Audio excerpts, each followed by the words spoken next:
Deciding between the 100 to 500 and the 200 to 800 can feel impossible. And once you add teleconverters to the 100 to 500, the choice becomes even harder. I own both lenses and have used them extensively over the last few years, often side by side. But if I had to pick one of them and had to recommend one to you, which one would it be? And let me tell you, the answer has actually surprised me as well.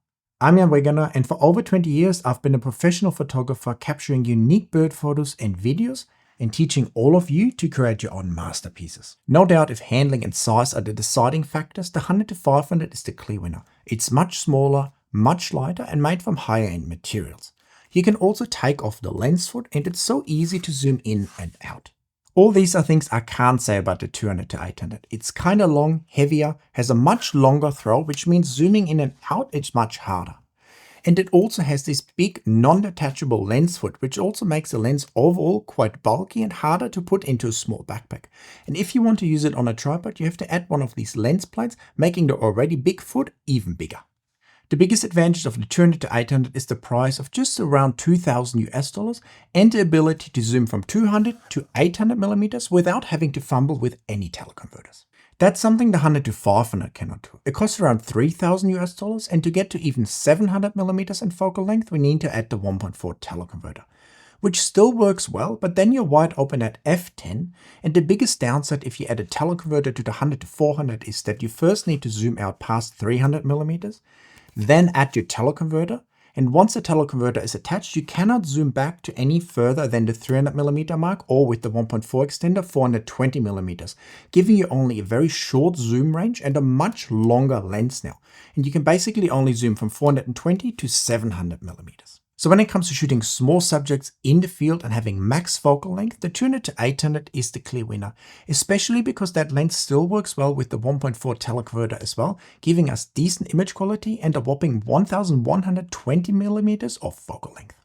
You can also not underestimate the fun factor. This doesn't show up in any of the official categories, but it's something that I value a lot. So whenever I go out into the field and I don't know what to expect, or I just want to have a fun day photographing a lot of awesome birds, I usually gravitate towards a 200 to 800 millimeter lens because I know I have enough focal length with me in case I need to photograph a subject that's a little bit further away. Sometimes I even prefer the 200 to 800 over my f4 600mm prime lens, because it's much smaller and lighter to handle and I don't stand out as much. We have a local egret rookery where there's always a lot of dog walkers as well, and if I take my big prime lens, I draw a lot of attention to me. Whereas with the 200 to 800 I get similar focal length, but not nearly as many people come up to me and tell me that I got a big one. When it comes to the wide end of the spectrum, things flip around again. Because 100 to 500 here has a clear advantage. On paper, the difference between 100 and 200 millimeters doesn't sound a lot, but in the field, it's actually dramatic.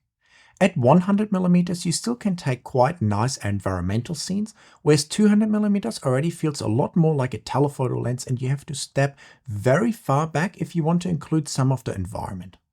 So when it comes to reach on the long end, even with teleconverters, the 200 to 800 basically cannot be beaten. But when it comes to flexibility, the 100 to 500 is the clear winner. Not only because it starts at 100 millimeters and can go up to 1000 millimeters with the 2x teleconverter, but also because it has a much smaller minimum focusing distance and can basically act as an emergency macro lens. Whereas the 200 to 800 has a minimum focusing distance of 3.3 meters or 10.8 feet, making it much harder to get small subjects really big in your frame. And no matter what lens you're using, if you need help to set up your camera so your autofocus jumps right onto target and you get razor sharp images every single time, check out my Nikon, Sony and Canon setup guides that are linked for you down there in the description. They will help you a lot to turn your own camera into a real powerhouse. And I'm even providing you with my camera setups file so you can install all my settings onto your camera with just one click.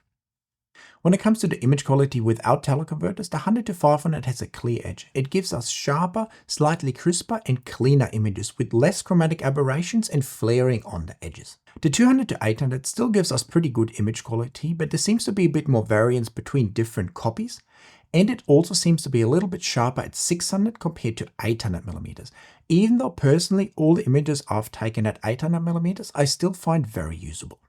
However, even though the image of the bare 100-500 is a bit sharper with more detail, once we crop it to the same size in the frame as the 800mm lens, I would actually say that the two now look very similar, if not the 200-800 looks a bit better because that heavy crop on the 100-500mm lens just degraded image quality. When we put a 1.4 teleconverter on the 100-500 shooting now at 700mm and compare that to 700 or 800mm on the 200-800, I think that image quality now is very similar and I have a hard time telling the difference between the two. Can you? Normally I shoot both of these lenses wide open and stopping down only gives us marginal increases on sharpness. The 200-500 basically stays the same, whereas stopping down on the 200-800 can increase image quality slightly. However, because both of these lenses are relatively slow at f7.1 on the 100-500 and f8 at 600mm on the 200-800 and f9 at 800mm, I'm usually not stopping down too much because it just takes away too much of my shutter speed, or I have to be using very high ISOs, which is something that already happens on these lenses because of those slow f-stops. The 100-500 also comes with better coating on the front element, giving us more refined image quality and less flaring. This is something that I noticed on the 200-800 that tends to give us quite unpleasant looking edges when there's very bright spots in our images. Speaking of the front element, the 77mm of the 100-500 also makes it much easier to find filters for that lens. So if we rely on filters a lot, for instance for landscape photography or video, the 100-500 also has an edge, because finding 95mm filters for the 200-800 is definitely harder and also a lot more expensive. One strength of the 200-800 is that it still works quite well with the 1.4 teleconverter attached, giving us 1120mm on the long end, which is more than the 100-500 even with the 2x extender. Now of course image quality and autofocus take a slight hit, but overall the results were still quite good and I could even track birds in flight with it quite well. When it comes to using teleconverters on zoom lenses, this is not something that I would recommend as an everyday solution, but in certain situations it can definitely work. And even the 2x extender on the 100-500mm lens can give you quite decent results, but I wouldn't want to use it all the time. We also have to remember that whenever we use teleconverter, we need to be very close to our subject. If you just slap on a teleconverter and then shoot a bird that's like 100 meters away from you, you cannot expect good results. Whereas if you're super close to your subject, you can even use the 2x extender on the 200-800mm lens, giving you a lovely detailed portrait. So teleconverters work, but I would not use them all the time. And that's one of the reasons I also feel like the 200-800 has that edge, because the 100-500 clearly works better without the teleconverter than with one of them attached. Taking great raw files in the field is step one, but step two that's equally important is to learn a good editing workflow that allows you to edit all those raw images and make them shine. And this is why I developed my Lightroom and Next Generation Photoshop masterclasses. In my classes, I teach you step by step and in easy to follow chapters all the important tools and techniques you need to know to be able to get great results from even your most difficult to edit raw files. But of course you won't just be watching, because I'm also providing you with my own raw files so you can edit right alongside me. And if you're not sure if my classes are worth it or the right fit for you, check out some of the amazing reviews that I receive on a daily basis from many happy students who I've helped to transform their editing lives, who now get great results with ease and actually enjoy editing their photos. So if you want to learn an easy to follow workflow that you can apply to all your raw files and get great results every single time, make sure to check out my masterclasses down there in the description. I know that will help you a lot. Neither of these lenses is amazing when it comes to low light shooting because they're both quite slow, f7.1 on the 100-500 and f9 on the 200-800. And if we use the extenders, we're at f10 on the 100-500 and f13 on the 200-800, definitely requiring us to find quite good light to get enough shutter speeds and good image quality. However, if I had to pick one of the two lenses to shoot in low light, the 100-500 would definitely be my choice. I've taken images with that lens in super low light at very high ISOs and was even able to capture birds in flight in these challenging conditions, something I think would have been almost impossible with the 200-800mm lens. On the 100-500, the autofocus is still snappy, finds and sticks to the subject relatively well, and also still gives us good image quality, whereas the 200-800 struggles a lot more in these conditions. Overall, especially in good lighting conditions, the autofocus is surprisingly good in both lenses, even though I would still give a slight edge to the 100-500 where the autofocus just feels a little bit faster and snappier. In saying that, I've taken great flight photos with both lenses and also with both lenses and the 1.4 teleconverter attached. So neither of one is a slouch, and in good light you can definitely get great photos with them. When it comes to tough shooting conditions, the 100-500 also has an edge because it has the L series label and better weather sealing. The 200-800 is also sealed to a degree, but I wouldn't trust it in extended periods of rain. Whereas with the 100-500, I've shot in downpours for extended periods of time and never managed to break the lens. Of course, once I come home, I zoom the lens all the way out and let it dry so I'm not pulling too much water into the lens. There has been an unfortunate occurrence reported a few times with the 200-800 where the lens snaps in half. Though this doesn't seem to be a super widespread problem, but there seem to be cases if you drop the lens, for instance, or put it on an unfortunate angle, that it may snap in half at some point in the future. And this is something that seemingly has never happened with a 100-500 before. So when it comes to durability, weather sealing, and the quality of the components, I definitely think that the 100-500 is higher end and slightly more robust. The image stabilization in both lenses is also quite good. It's excellent in the 100-500, but even at 800mm with the 200-800, you can still do handheld video, which is amazing. Both lenses sometimes make it look like the image stabilization is not working at all because it's really shaky and jerky.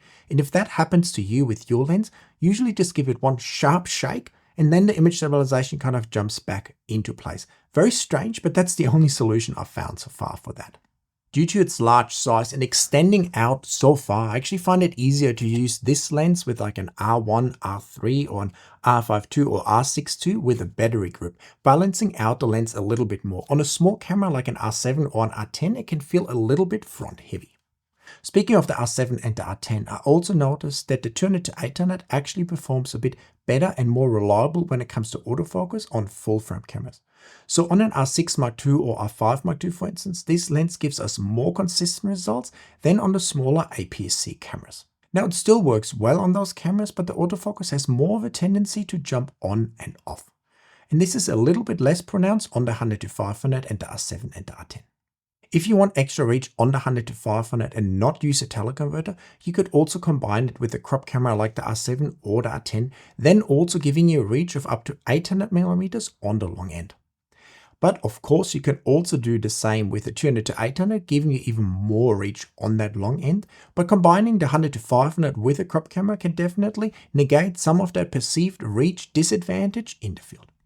To sum it up, the 100-500 is the best arounder on the market. It acts as an emergency macro lens, lets us shoot at 100mm and up to 1000mm with the teleconverters.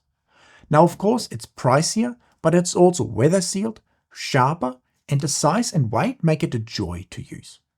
As you know, when it comes to wildlife and bird photography, reach is a major factor in getting nice photos of small subjects. And here the 200-800 has an undeniable edge. You have the ability to zoom in all the way to 800mm without having to use a teleconverter or spend any extra money. That's truly amazing and basically something no other lens can give us. As a bird photographer, and if I was just looking for one lens, I would have a hard time to look past the 200-800 simply because of that reach advantage in the field. However, if I'm more of an all-rounder and I value size and weight of a lens, then the 100-500 probably would be the better choice. Lately, a lot of photographers have been swapping the 100-500 for the 200-800 or have added a 200-800 to their kit.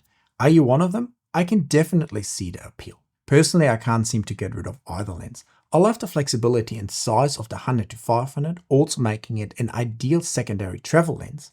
And then we have the 200-800, which is simply so much fun to use in the field.